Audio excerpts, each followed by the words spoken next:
जी। तो last lecture में हमने पढ़ा था स्टडी ऑफ कैथोड रेज। तो स्टडी ऑफ कैथोड रेज में से हमने देखा इलेक्ट्रॉन्स की डिस्कवरी हुई। तो नेक्स्ट जो डिस्कवरी ऑफ प्रोटॉन्स करना है बच्चे, उसमें भी सेम ही एक्सपेरिमेंट किया था उसने। उसने एयर एट लो प्रेशर ली थी, यहाँ एक कैथोड ले ली, एक एनोड ले ली, ठीक है। ये डिस्चार्ज ट्यूब ले ली, sealed at both ends, high voltage generator ले लिया, यहाँ पे वैक्यूम लगा लिया। डिफरेंस क्या है, यहाँ पे उसने परफोरेटेड कैथोड ली थी, परफोरेटेड कैथोड जिसमें कैथोड में होल्स हैं, ठीक है। यही डिफरेंस है एक। तो जो गोल्डस्टेन था उसके माइंड में क्या आया कि अगर कुछ नेगेटिव चार्ज पार्टिकल निकल रहा है गैस में से तो कुछ पॉजिटिव भी बचा होगा, क्योंकि इलेक्ट्रिक जो एटम है वो एज अ होल तो इलेक्ट्रिकली न्यूट्रल ही है। तो जब उसके माइंड में ये चीज़ आई कि कुछ पॉजिटिव पार्टिकल भी बचेगा, तो उसने ये एक्सपेरिमेंट किया दोबारा से। उसके बाद क्या हुआ, उसने देखा कि जब हम इलेक्ट्रॉन निकल जाता है तो ये पॉजिटिव चार्ज पार्टिकल्स जो हैं गैस में से, जो गैसियस एटम की आयनाइजेशन से पॉजिटिव चार्ज पार्टिकल्स निकलते हैं, तो ये इस परफोरेटेड कैथोड में से पास करते हैं। परफोरेटेड को लिया क्योंकि ये पॉजिटिव चार्ज पार्टिकल्स जो है ये इनका साइज जो है वो थोड़ा लार्ज है, इलेक्ट्रॉन का साइज जो है वो थोड़ा छोटा होता है। तो यहाँ पे उसने क्या किया था, गोल्डस्टेन ने ये जो यहाँ से पार्टिकल पास किए, ये जो परफोरेटेड कैथोड है इनको बोल दिया इसने एनोड रेज। तो सबसे मेन इम्पॉर्टेंट पॉइंट है जो वो ये है कि जो एनोड रेज है वो एनोड से ओरिजिनेट नहीं हो रही है। एनोड रेज जो है वो एनोड से ओरिजिनेट नहीं हो रही है। ये जो एनोड रेज है ये ओरिजिनेट हो रही है कैसे, जब गैसियस एटम की आयनाइजेशन होती है तो वहाँ पे पॉजिटिवली चार्ज आयन्स बच जाते हैं। तो ये जो पॉजिटिवली चार्ज आयन्स बच गए हैं वो कॉन्स्टिट्यूट करते हैं एनोड रेज। तो एनोड का कोई रोल नहीं है एनोड रेज का के ओरिजिन कराने में। तो अब दूसरी बात है प्रॉपर्टीज जो है एनोड रेज की। हाँ, और यहाँ पे मैंने लिखा है प्रॉपर्टीज ऑफ एनोड और कैनाल रेज। तो इसका नाम एनोड रेज को हम कैनाल रेज भी बोलते हैं। क्यों? क्योंकि ये जो है एनोड रेज ये पास हुई थी होल्स ऑफ कैथोड में। मैंने आपको बताया था यहाँ पे हमने परफोरेटेड कैथोड ली है, तो ये इस होल्स में से पास हुई है, इसलिए एनोड रेज को हम कैनाल रेज बोल देते हैं, ठीक है जी। उसके बाद प्रॉपर्टीज इसकी काफ़ी कैथोड रेज के साथ मैच करती हैं। जैसे ये ट्रैवल करती हैं स्ट्रेट लाइन में, स्ट्रेट लाइन में अगर इसके पाथ में भी कुछ तुम ओपेक ऑब्जेक्ट रख देते हो तो उसकी शेडो बन जाती है। सेकेंड पॉइंट है एनोड रेज पार्टिकल नेचर की है, मटेरियल पार्टिकल की बनी है। कुछ अगर तुम बीच में रख देते हो, व्हील टाइप कुछ रख देते हो तो वो रोटेट करना शुरू हो जाता है। थर्ड पॉइंट है जो पार्टिकल्स एनोड रेज में उनके ऊपर पॉजिटिव चार्ज होता है। अब अगर तुम इसको रख देते हो एनोड रेज को इलेक्ट्रिक फील्ड में रख देते हो तो ये नेगेटिव की तरफ डिफ्लेक्ट हो जाती है। इट मीन्स कि पार्टिकल्स जो है एनोड रेज में उनके ऊपर पॉजिटिव चार्ज है। अब सबसे इम्पॉर्टेंट पॉइंट है particles in anode rays does not carry same E/m ratio. इसका मतलब क्या है, particles in anode rays does not carry same E/m ratio. इसमें दो इंपॉर्टेंट पॉइंट है, डिफरेंट चीज़ें हैं। पहली चीज़ थी कि एनोड रेज का ओरिजिन एनोड से नहीं हुआ, कैथोड रेज का ओरिजिन कैथोड से हुआ, एनोड रेज का ओरिजिन एनोड से नहीं हुआ। ये परफोरेटेड कैथोड से पास हुई, इनको कैनाल रेज बोलते हैं। और थर्ड पॉइंट है एनोड रेज जो है उनका E/m रेशो सेम नहीं रहता। क्यों नहीं रहता सेम? इलेक्ट्रॉन में सेम था। क्यों? क्योंकि इलेक्ट्रॉन के केस में इलेक्ट्रॉन कहीं से भी निकला उसका मास सेम है, ठीक है। बट यहाँ पे एनोड रेज कैसे बनी है, कोई भी गैसियस एटम है, गैसियस एटम में से इलेक्ट्रॉन निकल गया तो जो पीछे बच गया पॉजिटिव चार्ज है वो। अब हर गैस ने डिफरेंट इलेक्ट्रॉन्स देने हैं, हर गैस का डिफरेंट मास है, तो E/m रेशो सेम कैसे होगी, डिफरेंट होएगी ना। सो E/m रेशो जो है वो फिर किस पे डिपेंड करती है, E/m ratio depends upon nature of the gas and is different for different gases. E/m ratio जो है वो किस पे डिपेंड करती है, गैस कौन सी ले रही हो, तो क्योंकि हर गैस का अपना डिफरेंट मास है और E/m रेशो जो है वो क्या है, डिफरेंट है डिफरेंट गैस के लिए। अब चार्ज जो है वो भी जो है charge on particles in anode rays depends upon the nature of gas. Charge भी क्या किस पे डिपेंड करता है, नेचर ऑफ गैस पे, ठीक है। तो अब देखो अगर हम हाइड्रोजन एटम ले लेते हैं, हाइड्रोजन गैस ले लेते हैं, तो हाइड्रोजन गैस के केस में हमें लाइटेस्ट पॉजिटिवली चार्ज पार्टिकल मिलता है, क्योंकि हाइड्रोजन का मास सबसे कम है, आपको पता है। हाइड्रोजन के केस में जो लाइटेस्ट पॉसिबल चार्ज पार्टिकल मिलता है उसका मास है हमारे पास 1.67 × 10⁻24 ग्राम और 1.67 × 10⁻27 kg। और उसके ऊपर चार्ज है 1.6 इंटू 10⁻⁻19 कूलम। तो ये जो हाइड्रोजन गैस में से पार्टिकल बच रहा है उसको हम बोल देते हैं प्रोटॉन। उसको हम बोल देते हैं प्रोटॉन। मीन्स प्रोटॉन जो है उसके ऊपर इतना चार्ज है, इतना मास है। ठीक है जी। तो प्रोटॉन जो है वो क्या है, पार्टिकल जिसके ऊपर 1 यूनिट पॉजिटिव चार्ज है और उसका मास किसके इक्वल में होएगा, हाइड्रोजन के इक्वल। अब प्रोटॉन भी हर एटम में प्रेजेंट है, इलेक्ट्रॉन जो है वो हर एटम में प्रेजेंट है। इलेक्ट्रॉन निकल जाएगा तो पीछे कुछ पॉजिटिवली चार्ज पार्टिकल तो बचेगा ही, तो वो क्या कॉन्स्टिट्यूट कर देगा, प्रोटॉन कॉन्स्टिट्यूट कर देगा। ठीक है। बट अब प्रोटॉन जो है वो हर एटम में सब में प्रेजेंट है, but number of protons different हो सकते हैं। नंबर ऑफ प्रोटॉन्स जो है वो डिपेंड करते हैं गैस के ऊपर। अब देखो, अब नेक्स्ट बात आती है models of atom. Models of atom means अब ये तुम्हें ये तो पता चल गया कि जो है एटम है उसके अंदर इलेक्ट्रॉन्स हैं और उसके अंदर प्रोटॉन्स हैं। अब इलेक्ट्रॉन्स और प्रोटॉन्स पड़े कहाँ कहाँ हुए हैं, इसके लिए सबसे पहले आया था प्लम पुडिंग और वाटरमेलन, जे थॉमसन मॉडल 1904 में। तो इसने क्या कहा था जैसे वाटरमेलन की तरह ये होता है, जैसे वाटरमेलन है सपोज, उसके ऊपर ये ब्लैक बीड जो उसके सीड्स होते हैं, तो जो रेड वाला पोर्शन है वाटरमेलन का वो क्या है, पॉजिटिव पार्ट। ठीक है।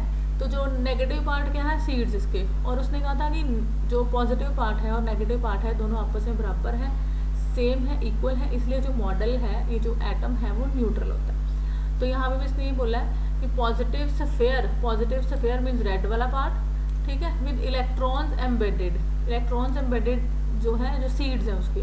तो ये जो है वाटरमेलन या इसको प्लम पुडिंग मॉडल बोलते हैं, जो पुडिंग होती है तुम्हारी इसके लिए।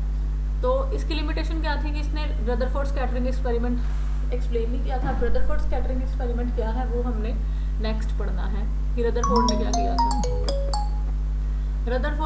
था। रदरफोर्ड मॉडल ऑफ एटम या न्यूक्लियर मॉडल रदरफोर्ड ने 1911 में ये स्टडी की थी, या 1911 है। तो इसने क्या करा था, यहाँ पे कोई रेडियो एक्टिव एलिमेंट ले लिया था। तुम्हें पता रेडियो एक्टिव एलिमेंट होते हैं उसमें से अल्फा बीटा गामा रेज निकलती रहती हैं। तो अल्फा बीटा गामा रेज जो निकलती हैं, तो यहाँ पे उसने अल्फा रेज ली थी इसकी। ये लेड ब्लॉक लिया था शील्ड करने के लिए। ये स्लिट्स ली थी कि फाइन बीम निकले।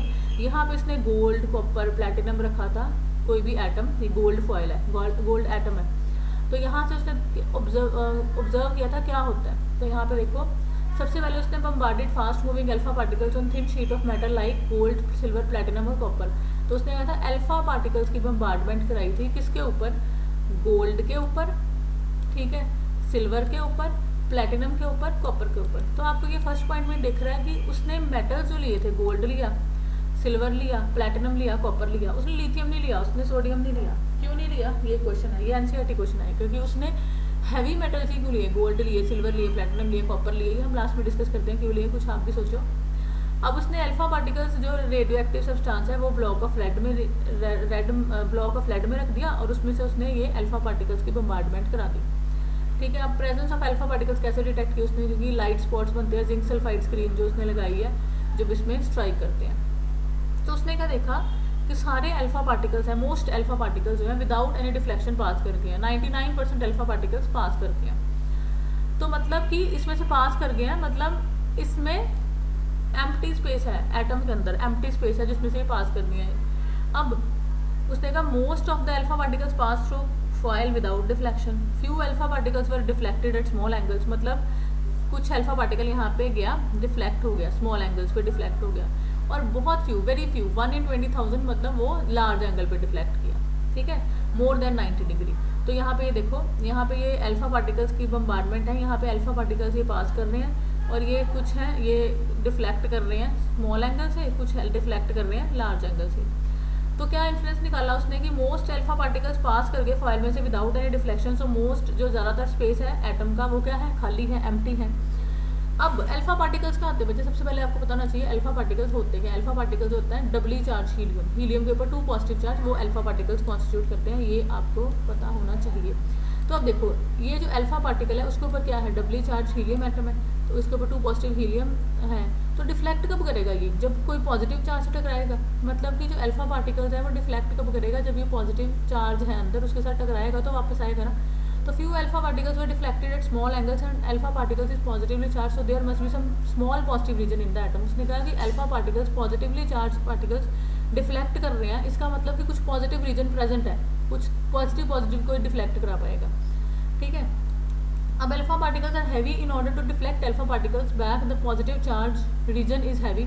अब उसने कहा अल्फा पार्टिकल्स, अल्फा हीलियम का जो डबली चार्ज है वो हैवी है, तो इसका मतलब जो पॉजिटिव चार्ज तो रीजन तो है ही है, बट वो डिफ्लेक्ट वापस आ रहे हैं, उसके ऊपर बच के वापस आ रहे हैं। तो इसका मतलब जो वो है हमारे पास जो पॉजिटिव चार्ज है वो भी हैवी होना चाहिए, उसका मास ज़्यादा होना चाहिए। मतलब कि जितना भी एटम का मास है, मास जो प्रोटॉन का है या एटम का मास प्रोटॉन्स की वजह से ही है, वो न्यूक्लियस वाले रीजन में ही पड़ा हुआ है। रेस्ट एम्प्टी स्पेस जो है एटम का, वो उसको एक्स्ट्रा न्यूक्लियर स्पेस पड़ दी और उसमें ज़्यादा मास नहीं है, मतलब सेंटर वाले पोर्शन में ही उसका मास है।